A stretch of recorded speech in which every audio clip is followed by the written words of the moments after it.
Hi friends, எல்லாருக்கும் வணக்கம். எல்லோரும் எப்படி இருக்கீங்க? சேஃபாக இருப்பீங்கன்னு நினைக்கிறேன். ஆக்சுவலாக இன்றைக்கி என்ன வீடியோன்னு பார்த்தீங்களன்னா, நிறைய பீப்புள்ஸ் பார்த்தீங்கன்னா இந்த மறு பிரச்சனை இருந்துகிட்டே இருக்கும் நிறைய பேருக்கு. இந்த நிறைய ஃபேட்டாக இருக்கிறவங்களுக்கு, கழுத்து கொஞ்சம் இறுக்கமாக இருக்கிறவங்களுக்கு, இந்த மாதிரி பீப்புள்ஸ்க்கெல்லாம் பார்த்திங்கன்னா மறு கழுத்தை சுற்றி ஃபேஸில் குட்டி குட்டியாக அந்த மாதிரியெல்லாம் நிறைய பேருக்கு இருக்கும்.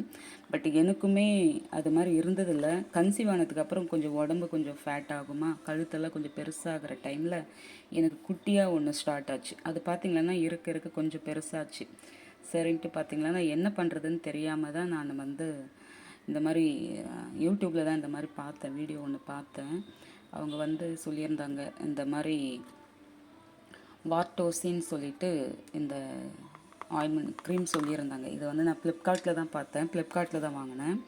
இது பார்த்திங்கன்னா இந்த ப்ரைஸ் கூட பார்த்திங்கன்னா எம்ஆர்பி பார்த்திங்கன்னா 85 ருபீஸ் தான் வருது. பட் ஷிப்பிங்கோடு சேர்த்து கொஞ்சம் காஸ்ட்லியாக எப்படியும் 200க்குள்ளே தான் வரும்.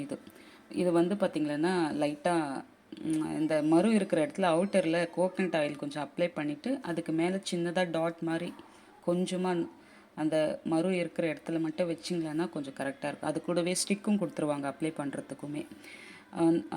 எனக்கு பார்த்திங்கன்னா இந்த குட்டி மறு ஒன்று இருந்தது, அது ஒரு 3 டேஸ்க்குள்ளேயே எனக்கு விழுந்துருச்சு. அது வைக்கும் போது லைட்டாக கொஞ்சம் எரிச்சலாக இருக்கும். அதுக்கப்புறம் லைட்டாக ரொம்ப தாங்கிக்க முடியாத அளவுக்கெல்லாம் பெயின் இருக்காது, தாங்கிக்கிற அளவுக்கு பெயின் இருக்கும்.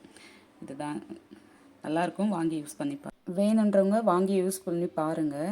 நல்ல ரிசல்ட் கொடுக்குது. ஒரு 3 டேஸ்க்குள்ளே சின்ன சின்ன மருஸ் எல்லாம் விழுந்துடுது. கொஞ்சம் பெரும் மருன்னு பார்த்திங்கன்னா ஒரு 1 வீக் டைம் எடுக்கும்னு நினைக்கிறேன்.